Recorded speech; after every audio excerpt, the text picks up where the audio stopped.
Subukan natin.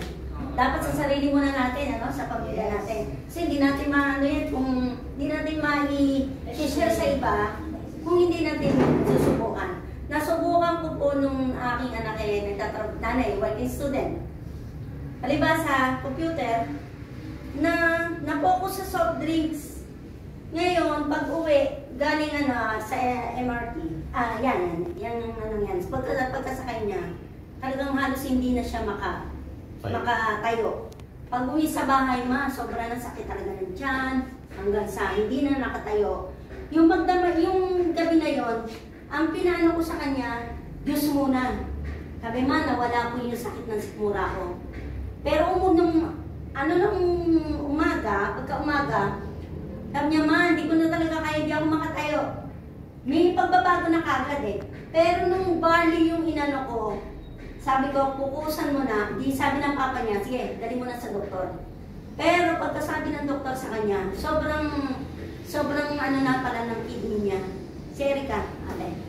Ngayon, pag itong gamot na to na ibinigay ko at walang pagbabago, ina-dialysis ka.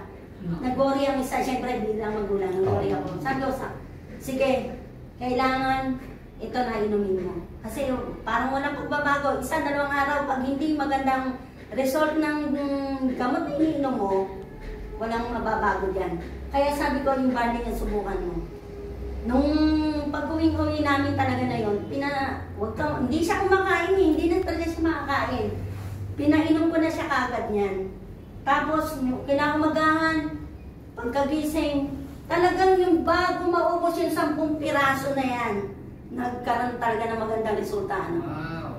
2 days pa lang na iniinom, nakatayo siya. Wow. Tapos ang ginawa sa kanya, mas maganda.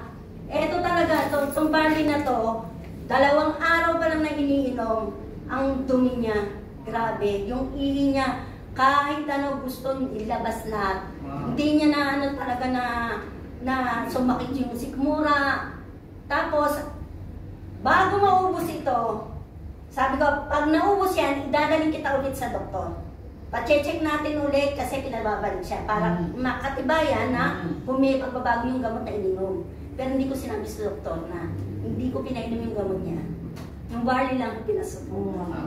Yan, talagang yan na testimony ko yan, yung anak ko talaga. Kaya sabi ko, nakita mo, kung ano yung bawal, huwag mong gawin. Diba? Kasi buti na lang, may tayo na nakatulong sa'yo. Talagang salamat sa Diyos. Ito lang, barley lang. Kaya sabi ko, hindi talaga hadlang na kaya kailangan spread out natin yan. Yes. Sabi ko, ito lang. Tsaka yung yung produkto na yan. Sa akin din naman, ang Diyos ang nagkaroon ng result. Yung 2 months na hindi ako nagkakaroon, kala ko, hindi na ako nareglahin talaga. Ayan. Kala ko, may napuusan na ako. Kasi 50 years old na ako eh. Siyempre, doon na nagsisimula.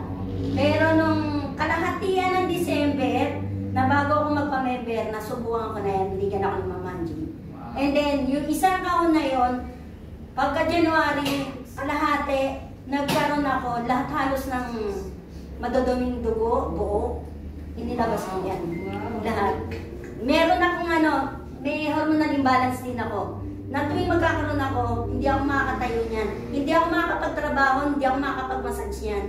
Sabi ko, kahit tumawag kayo, hindi ako makakapagtrabaho. Pero ito lang. Yes, God. Diyos lang. Kaya sabi ko, hindi lang talaga. Kaya kailangan i-spread out na. Yes. Yan ang ko sa body talaga. Kaya kung iano mo to, ito pa lang, number 1. Yes to health. Yes!